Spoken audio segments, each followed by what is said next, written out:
Hello and welcome to the Monroe Method Clancast. I am Jason Monroe. This is episode 169. 30th of January, eh? Do you know, I can't remember if I've spoken about this in the last few episodes. I know I've been playing catch up with episodes and things have been, somewhat similar because that's what happens when I film many episodes record many episodes at one time. But today is the 30th of January. I am recording this on the 30th of January. I am fully caught up.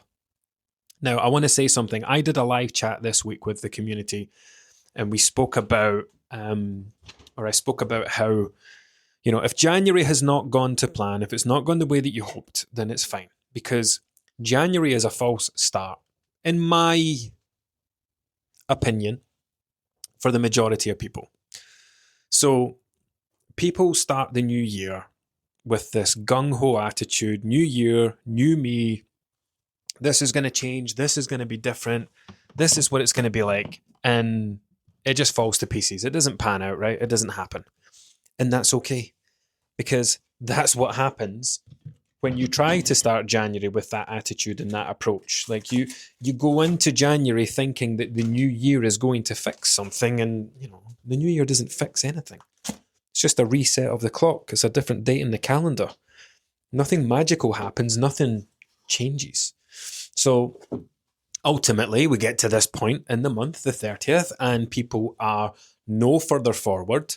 They think that this is just how things are going to be. I've ruined another January. This was such a great opportunity to do things differently, and everything's still the same. Now, that doesn't mean that there's anything wrong with you. It doesn't mean that, this is when people start thinking like, well, maybe I'm just going to be this way forever. This is how things are supposed to be. Nothing's going to ever change. Nothing's going to change if you keep using that same approach, right? If you keep trying to use New Year to fix everything, if you keep looking for resets, for fresh starts, then you're always going to look for fresh starts. The whole fresh start thing is a trap. It's one of the things that keeps people stuck. I've just had a chat with someone who says that they're hoping that when the better weather comes in, their eating's going to change. I'm like, you're just using the same excuse that you've always used. You're trying to convince yourself of the same thing you've always convinced yourself of, that, okay, well, once the better weather comes in, things will be different. But they're not. Because you've used that excuse every year, and here you are all these years later and things still aren't different. So it's not about hoping and praying that things are going to change, and external changes are going to help with internal changes. It doesn't matter what the time of year is, how dark it is outside, how cold it is outside, what the weather's doing, whether it's raining or not. If you are someone who believes that these things are contributors to your weight or blockers to your progress, then you're always going to think like that, and you're always going to feel like that. Anyway, I'm just plugging my chargers into my little lights on my desk. There we go. I'm walking around for a change. Normally I sit on my bum and you have to listen to a creaky chair. I'm walking up and down the office. So, back to the point, right? January, in my opinion, in my experience, from what I see, January is a false start for most people. And the thing is, God, it's not even that January is a false start. It's that it's a false start compared to what you thought it was going to be, right? If you came into this month without all the new year, new me stuff, without thinking that, you were going to dramatically change and you were all of a sudden going to be someone who's got a great diet and the scales are flying down and you're exercising. Do you know a big trap that people fall into? And I have to have this conversation with people in the first week of January. So they'll come in and we'll be setting up their nutrition plan, and they'll be like, right, I do 12,000 steps a day and I'm going to be doing 5 hours of moderate exercise. And I'm like, okay, is that what you're already doing, or is that what you're planning to do? No, that's what I'm planning to do. And then I have to have the conversation and say, look, if I set up your calories based on you doing 12,000 steps a day and 5 hours of exercise, your calorie burn is going to be very high. I'm going to calculate against that calorie burn, and I'm going to set your fat loss calories. Now, you are going to have to follow through and do that. Otherwise, these calories are not going to work. If you end up doing 8,000 steps a day and 2 hours of exercise, then we have set your calories for a level of activity that you're not achieving. Now, that doesn't mean you have to go and do the exercise to burn the calories. It means that I want to set your calories up for real life. So we want to set it up for things that you consistently keep up with, not some fantasy that you want to become someone who's doing 12,000 steps a day and 5-hour-long workouts every week, and it's something you've never done in your life. Yes, the thought of it sounds fantastic. You would love to be someone that's that active, but are we allowing this new year, new me stuff to slip in and create like an unrealistic version of life? And sometimes they'll be like, no, this is what I'm going to be doing. I'll go, that's fine, let's go for it. Sometimes I'll go, do you know what? You're right. Let's go for 10,000 steps and let's go for 2 hours. And then their calorie burn comes down by a couple of hundred. I set up the calories a couple of hundred lower, and then we're starting off with a realistic start point. It's the 30th of January. I have just sat and done a load of fortnightly check-ins for people who started at the beginning of January, and I have already had to decrease 4 people's calories. One person says that we're going to be doing 15,000 steps a day and 5 hours of intense exercise, and it's not happened. And they've not lost as much weight, and they've got frustrated about the scales, and I've had to say, look, here's how much exercise and how many steps you said you were going to do, and this is why your calories are here. What's happened is you've continued to work to the calories that I gave you, but you've not done the level of exercise you said you were going to do. So it's not that you've not lost weight. It's not that you've been doing anything wrong. It's not that you're not making progress. You're just simply working to a level of calories for a more active version of you, and you've not been active. So it's just a simple case of reducing calories. The annoying thing is that had their calories been set in the right place for the last 2 weeks, they would probably have lost about £1 more, right? But it doesn't matter. We've caught it early. We've adjusted it. And hopefully they learn something from it from the future, right? We set up our calories for the activity we are doing, not the activity we're not. I maybe said this in an earlier episode, about people thinking that January is the super busy time for me. It never is. Never has been. People typically want things that are less realistic and less based in real life. They want to believe that they're going to be losing 2 and 3 pounds a week, so they buy into the kind of the faddy, more dramatic stuff before quickly realizing by the end of January that it's just not going to work. And that's when they come to work with me. So from here on, this is when I will get much busier, as the right people start to filter into the Monroe method, the people who realize that it is not going to just happen overnight, and it is going to take time, and it is going to take effort. And of course, there will be people who will continue to want to look for the quick fixes and look for the dramatic losses and look to take the shortest path between A and B, regardless of whether they're working on the right things or not. That's fine. I don't work with those people. They don't come to me. Not yet, anyway. They maybe come to me a few years down the line once they've realised that their approach to their weight is just leading to non-stop yo-yo dieting. But now we are entering what I call one of the in-between times. So the in-between times, that's basically my term for anything that comes in between the busier periods of life, right? So Christmas is done and dusted. It's a distant memory by this point. Most people have got paid today or by this point in the month, and it's like now the year can start in earnest.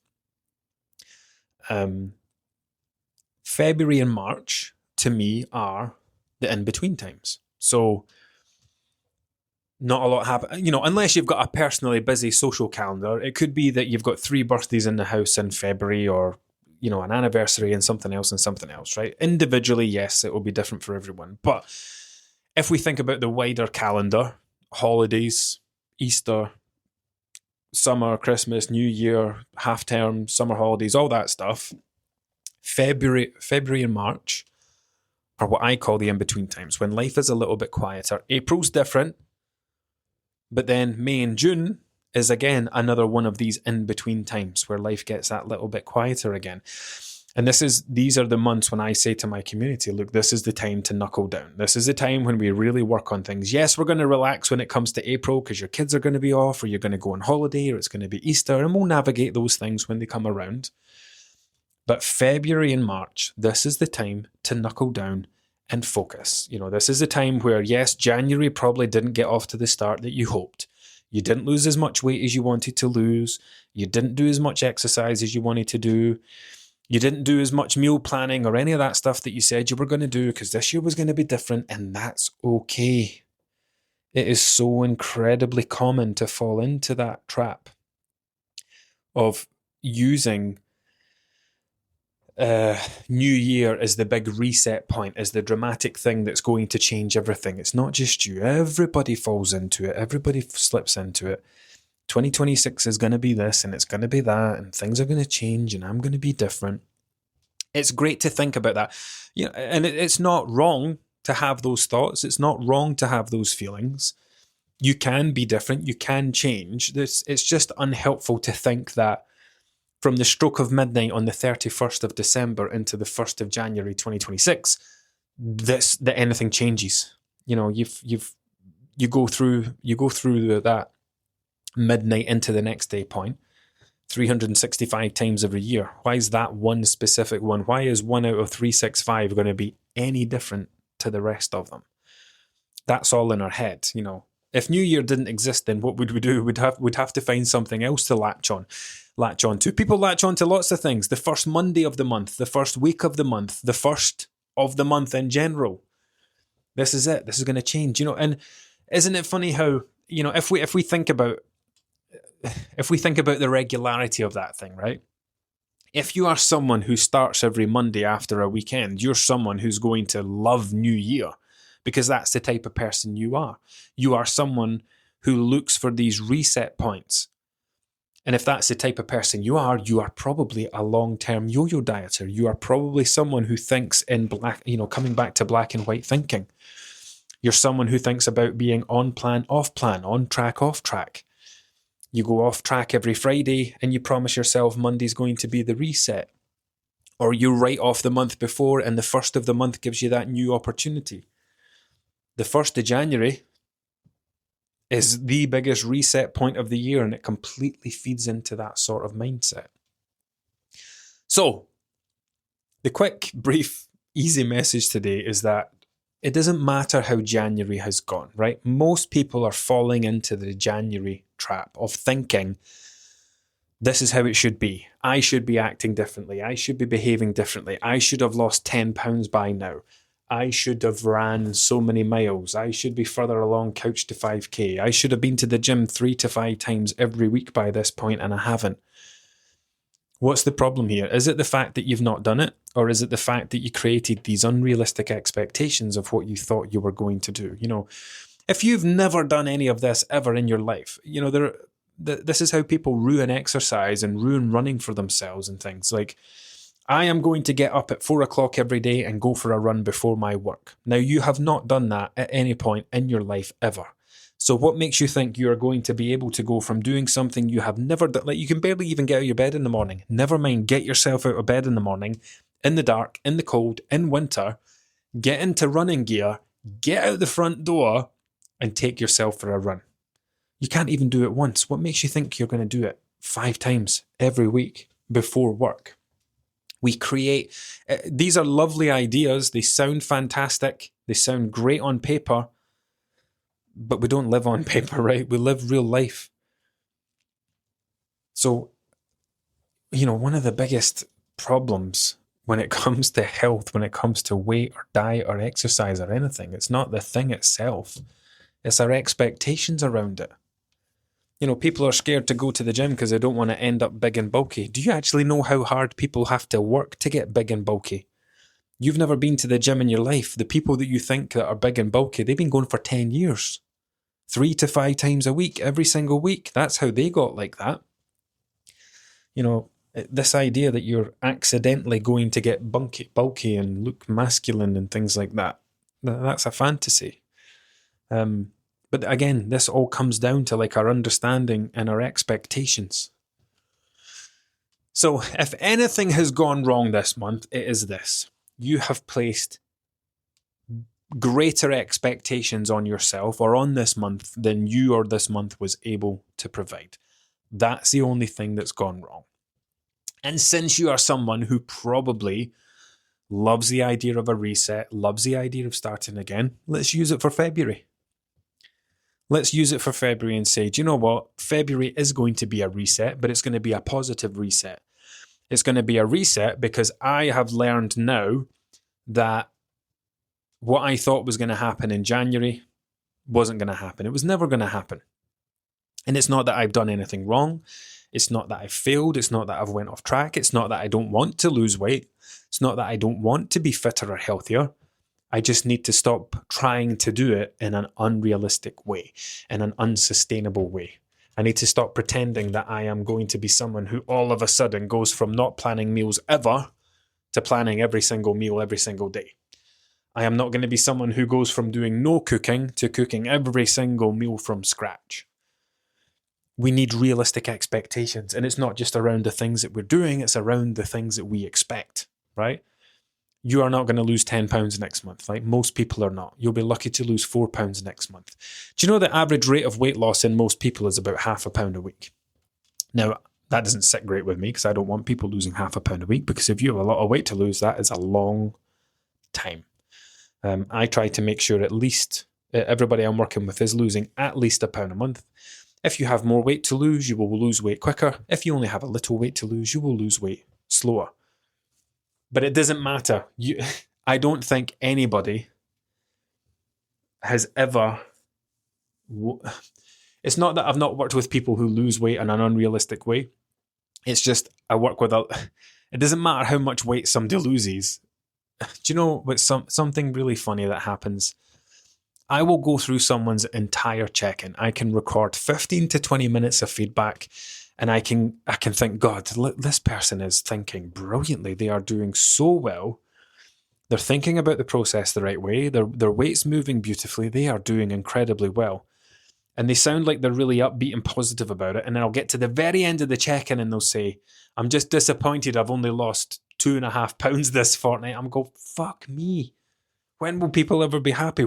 How much weight does someone have to lose over a fortnight for them to say, I'm really pleased with that. I didn't want to lose any more weight than that. That's actually the perfect amount.